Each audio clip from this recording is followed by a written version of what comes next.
announcing something, I would say, over the next 2 or 3 weeks that will be phenomenal in terms of tax. President Donald Trump has often promised to deliver policy solutions in, quote, 2 weeks. So we're doing very well in the fight against ISIS, as General Mattis has just explained, and we're going to be having a news conference in about 2 weeks to let everybody know how well we're doing. Trump has used this 2 weeks tactic for years when discussing both foreign policy and domestic issues. Women's unemployment has reached its lowest level in only 65 years. But within about 2 weeks, I think we'll be able to say in American history, because it's moving quickly. So we're building a lot of wall. We're building new sections starting in about 2 weeks. We're building some brand new sections, large sections. Additional tariffs on China? Well, you mean when am I going to put the extra $325 billion worth of tariffs?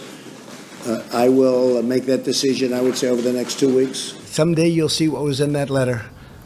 Someday you'll be reading about it, maybe in 100 years from now, maybe in 2 weeks. Who knows? I think it shows far more strength to do it the way we're doing it.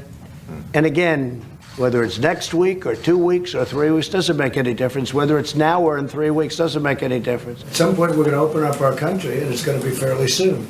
Weeks or months? Because you seem to be I'm not looking at months, I can tell you right now. And we're asking every American to make major changes to reduce social interactions over the next 2 weeks. There's a possibility that sometime today we'll do a quarantine, short-term, 2 weeks on New York. We're very advanced in testing. Other countries are calling us to find out what are we doing. And by the way, within 2 weeks, you'll see numbers and you'll see different forms of testing. The peak, the highest point of death rates, remember this, is likely to hit in 2 weeks. Nothing would be worse than declaring victory before the victory is won. It would be very, very proper and very nice if a winner were declared on November 3rd instead of counting ballots for 2 weeks. If you didn't have our military equipment, this war would have been over in 2 weeks. In 3 days, I heard it from Putin. And do you still believe that Putin actually wants to end the war? I can't tell you that, but I'll let you know in about 2 weeks. Within 2 weeks, we're going to find out very soon.